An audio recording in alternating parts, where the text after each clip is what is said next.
à vous d'être présents ce soir et des premières réactions à chaud pour ce superbe prix. Moi, je suis ravi, comme vous pouvez l'imaginer, surtout d'associer la lecture à l'alcool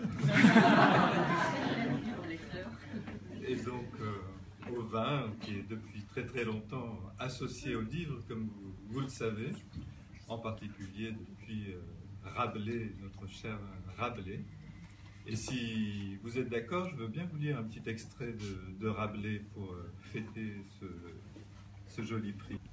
Buveurs illustres, nobles rustres, estimables béquillards, sondeurs de cruchons, leveurs de flacons, tourneurs de tapons, intendants de brouillard, disciples de Saint-Martin, frères pompettes, frères beurrés, frères insatiables et rôteurs avinés, banqueteurs et entonneurs, claquedents et claquelangues, vastes gousiers, ventre bombé, péteurs et cagnards, frères folles et très précieux. En conclusion, notez bien ceci. Si vous voulez conserver à votre vie santé et vénusté, écoutez attentivement ces 6 règles. Ne buvez jamais seul. La compagnie de buveurs est une engeance hautement estimée, et sa parole baritonnante est d'un poids considérable dans les cercles de gendarmes. En outre, prenez 2 ivrognes.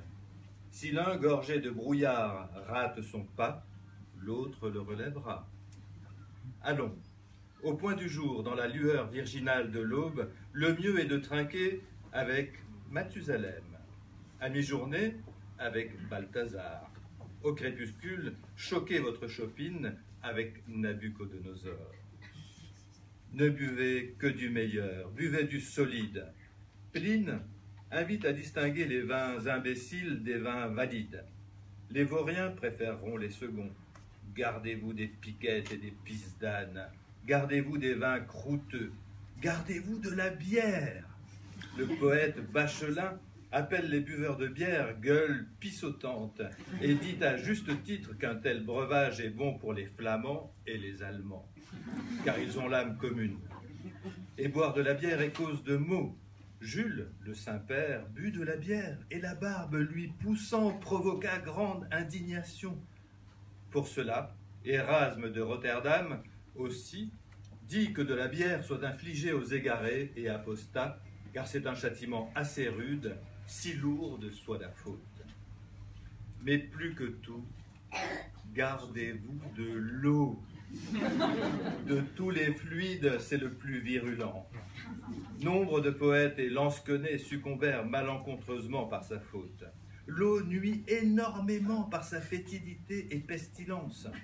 Aristote, dans l'Histoire des bêtes, narre comment un grand nombre de sauterelles, s'étant abreuvées d'eau, se corrompirent et par leur horrible pestilence abattirent 80 000 gens en ville d'Asie. Et les membres de la congrégation du Saint-Siège savent bien ce qu'ils font quand ils versent par un entonnoir de l'eau dans les tripes hérétiques. Car qui boit de l'eau a toujours quelque chose à cacher et dissimule en lui quelque obscénité. Allons, prenons exemple sur l'enseignement de Jésus-Christ à Cana, de l'aimable miracle de l'agneau. Gardez-vous aussi du sang. Le sang est pernicieux pour le corps humain, ce dont témoignent maints écrits et opuscules médicaux, et le compère Avicenne, lui aussi, recommande la pratique abondante de la saignée. Nous reconnaissons que le sang est un fluide gravement nuisible à ce qu'il gicle et coule dès que l'on pique quiconque d'un poignard, car le corps humain profite de la moindre occasion pour se défaire de ce poison. Et Manardi de Ferrare nous apprend que nous devons écouter ce que le corps nous commande, car à travers lui parle le Saint-Esprit. Voilà pourquoi, levant son calice, le Sauveur dit « Ceci est mon sang », ce qui prescrit que nous changions tout notre sang en vin, comme un coin chasse l'autre, et nous serons salubres et adorerons Dieu avec ferveur. Et holà, sachez encore ceci, vous avez la vie entière pour vous rigoler et toute la mort pour vous reposer.